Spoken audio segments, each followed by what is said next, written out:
મુરવેલ મોમાઈ માતાજી બેટ કેરી આંગણે ને સાંગણ જગ વિખ્યાત અજેપાર સુરજબા ને મોમાઈ સાક્ષાત નાગેશ્વરથી મુરવેલ 10 કિલોમીટર અને મુરવેલથી સાંગણકોટલા 4 કિલોમીટર થાય છે. આરંભરાના વાઢેરાણા વિક્રમસિંહ પાંચમા વાઢેરાણા સાંગણજી નામના પરાક્રમી રાજા ગાદી ઉપર આવ્યા. તેનું નામ બહાદુરીમાં બહુ પંકાયું.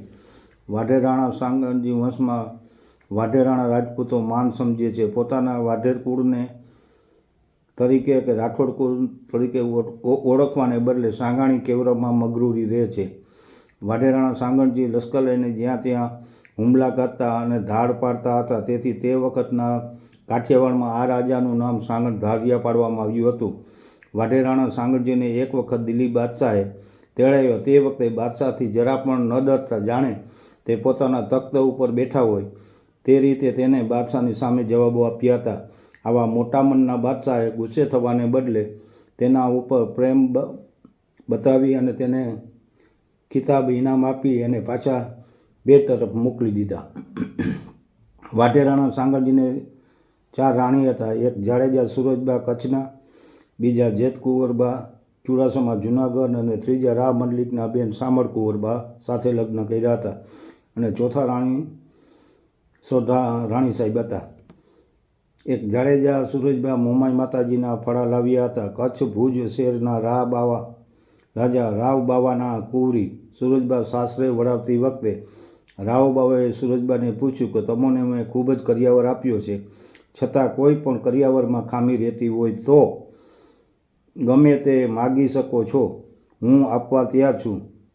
ત્યારે સુરજબાઈએ કહ્યું કે પિતાજી, તમે મને ખૂબ જ આપ્યું છે, પણ મારા દેજમાં આપણા કુળદેવી મોમાઈમાં આપો, કેમ કે હું મોમાઈ માતાજીની ઉપાસક છું. એટલા માટે તેની પૂજા કર્યા વગર જમવા ન બેસાય એવું મારે વ્રત છે. ત્યારે રાવ બાવા બોલ્યા કે બેટા, એ તો દેવ છે, એ કોઈ મારાથી અપાય નહીં, કારણ કે દેવથી આપણે મોટા નથી. ત્યારે સુરજબાઈએ તન મન ધનથી શ્રદ્ધા મોમાઈ માતાજી ઉપર પ્રાર્થના કરી. એટલે મોમાઈ માતાજી આપોઆપ પ્રગટ થયા અને સુરજબાઈને કહ્યું, જા બેટા, હું તારી સાથે છું. ત્યારે સુરજબાઈએ 2 હાથ જોડી અને માતાજીને કહ્યું કે મને ખાતરી કેમ થાય કે આપ મારી સાથે પધારો છો.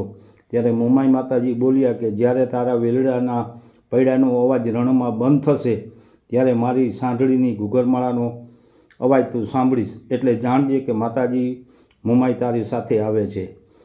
બેટ વાઢેરાણા સાંગણજીના રાજ્યમાં આવ્યા ત્યાર પછી 4-6 ઘર સંસાર સારી રીતે ચાલ્યું અને વાઢેરાણા સાંગણજીના નિયમિત જેમ રાત્રે ઘરે અને સવારે સભામાં હાજર હોય.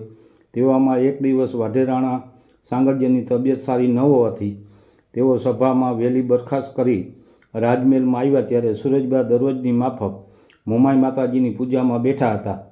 તે વાઢેરાણા સાંગણજીને પૂજાની ખબર ન હતી. એટલે સુરજબા મોમાઈની પૂજા કરે છે. એટલે વાઢેરાણા સાંગણજીએ બીજા સોઢા રાણી સાહેબને પૂછ્યું કે જાડેજી રાણી સાહેબ શું કરે છે? એટલે પોતા સોઢા રાણી ઈર્ષા અને વાઢેરાણાને ઉલટું સમજાવ્યું કે તે તમોને વંશ કરવાના મંત્રો જપે છે. તે વાત વાઢેરાણા સાંગણજીને સાચી માની ક્રોધાવેશમાં આવી સુરજબાના મુખ સામે જે મોમાઈ માતાજીના ફળા અને પૂજા આપવાતો તે વાઢેરાણા સાંગણજીને ઉપાડી આ રમડાની બાજુમાં દરિયા ખાડીમાં ફેંકી દીધો. તે જગ્યાએ માતાજીનો થડો છે અને તે જગ્યાએ હાલમાં સાંગણકોટલા તરીકે પ્રખ્યાત છે. દરિયામાં ફળા ફેંકવાથી માતાજી કૃપાયમાન થયા. રાણા સાંગણજી ઉપર કોપ ઉતરો. તે જ ક્ષણે વાઢેરાણા સાંગણજી પુરુષ તત્વ ઓસરી ગયું. વાઢેરાણા સાંગણજી સાંગણકોટલા 6 માસ સુધી એક પગે તપ કર્યું.